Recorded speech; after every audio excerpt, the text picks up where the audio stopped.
What happens when a Navy SEAL Admiral challenges a quiet young woman in a restricted command center, only to realize seconds later that the call sign he just spoke belongs to someone far more dangerous than anyone in the room? And what do you do when the person you tried to remove is the one they call when missions fail? This is Rear Admiral Daniel Cross, age 42, decorated, disciplined, and feared for his precision. 2 combat deployments, a Silver Star, multiple commendations, and a reputation built on control. He had spent his entire career mastering chaos, leading men through it, surviving it, and never once letting uncertainty shake his authority. The Naval Special Warfare Command Operations Lounge on the East Coast base wasn't just another room. It was a nerve center. Maps layered with classified overlays, digital screens tracking live assets across continents, mission briefs whispered in tight circles. This was where decisions were made that never made the news, where names were never spoken outside secure walls, where failure wasn't an option because failure meant bodies that didn't come home. Access here wasn't just restricted, it was sacred. Every person inside had earned their place through blood, loyalty, and silence. Which is why the moment Cross stepped inside that morning, something felt wrong. It wasn't loud.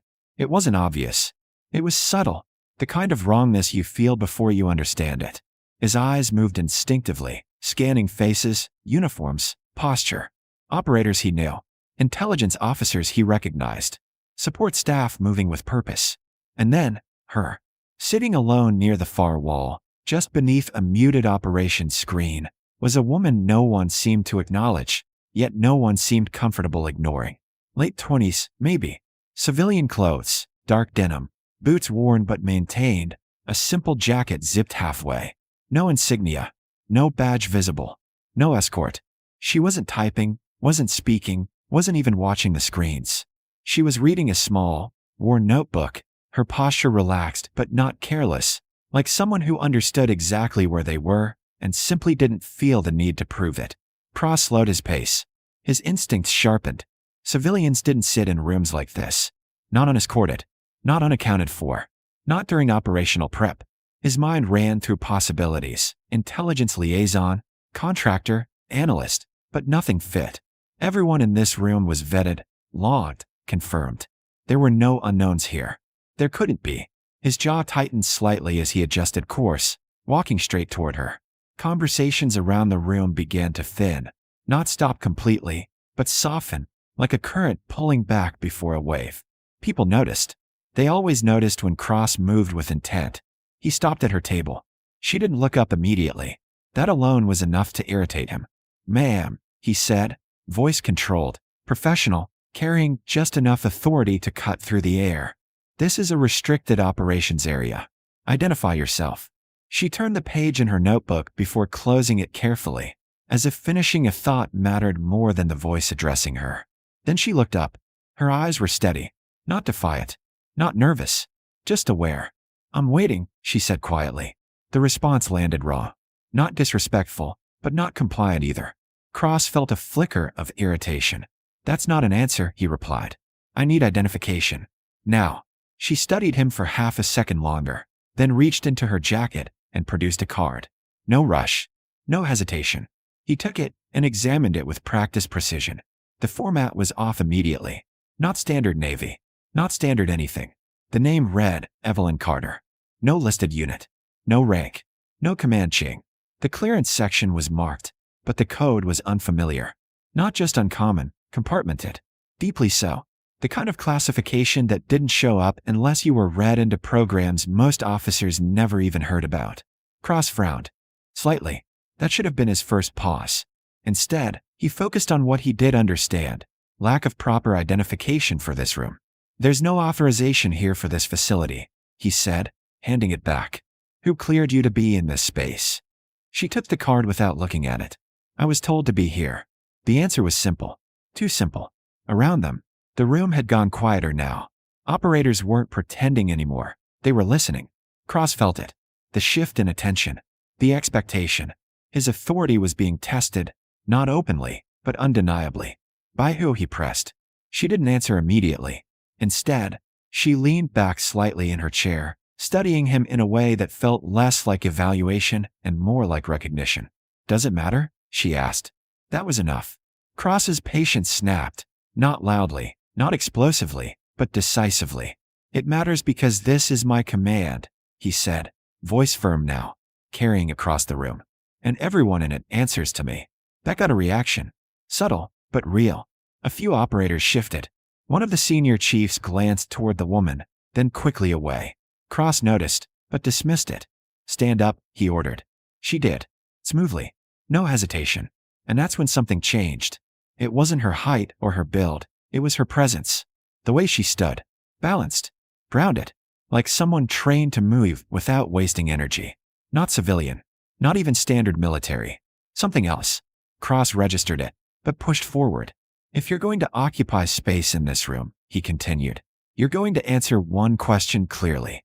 He paused just long enough for the weight of it to settle. What's your call sign? For the first time, she hesitated. Not out of fear, but out of choice. Her eyes shifted slightly, scanning the room, not for escape, but for consequence. Then back to him. I don't use it anymore, she said quietly. That should have ended it. It didn't, because something in Cross, pride, instinct, pressure, pushed him one step further than he should have gone. He leaned in slightly, voice lower now, sharper. Redeemer. The word left his mouth like any other. But the effect wasn't anything close to ordinary. The room froze. Completely. A chair creaked somewhere in the background, too loud in the sudden silence. One operator went still mid-motion. Another's expression shifted, not confusion, not curiosity, recognition. And something else. Respect. Maybe even fear. Cross felt it immediately, the shift. The weight of something he didn't fully understand. But it was already too late. Because the moment he said that name, everything changed. The silence didn't fade. It deepened, thick and heavy, like the air had been pulled out of the room the moment that name was spoken. Every operator in the lounge knew it. Not from files or official briefings, but from something far more powerful, stories. The kind whispered between missions, passed down quietly by men who didn't scare easily, yet spoke that name with a kind of respect that bordered on unease. Cross felt the shift instantly, even if he didn't understand it yet. He glanced around, expecting confusion. Instead, he saw recognition. A senior chief had gone rigid, his expression tightening as if he'd just seen something impossible. Another operator slowly lowered his tablet, eyes locked on the woman. No one questioned it. No one laughed.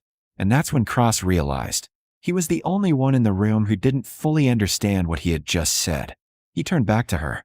Evelyn Carter stood exactly as she had before, calm, steady, unshaken, but now there was something different in her presence. Not louder, not more aggressive, just undeniable. Answer me, Cross said, his voice still firm, but no longer as certain. Is that your call sign? She held his gaze, then gave a small, almost reluctant nod. It was. The confirmation didn't break the tension, it locked it in place. Cross frowned, his mind immediately rejecting it. That's not possible. Redeemer's operational history goes back years. You'd have been. He didn't finish the sentence, but he didn't need to. Too young. She didn't argue. I started earlier than most, she said simply. That answer didn't help. If anything, it made the situation worse. Cross turned toward a senior chief nearby, looking for grounding, for clarity. Chief, do you know what this is? The man hesitated, and that hesitation said everything. Sir, with respect, you might want to stand down. Cross's eyes narrowed. Stand down from what? The chief took a slow breath. Redeemer isn't just a call sign, sir. It's what they send when everything else fails. That landed differently. Cross felt it. Explain, he said. The chief nodded slightly, choosing his words carefully. There are missions that go bad. Teams that go dark. Situations where command calls it unrecoverable. Here, a pause. But sometimes someone still goes back. Cross's jaw tightened. Someone. The chief looked directly at Evelyn. The room seemed to shrink around that single word. No team. No support. No record. Just one operator sent into places no one else comes back from. Cross turned back to her slowly now, really seeing her for the first time. The stillness. The control. The complete lack of reaction. If that's true, he said carefully, why isn't there a file? Why is there nothing I can access? Her answer came without hesitation. Because if you can access it, it already went wrong. That line hit harder than anything else.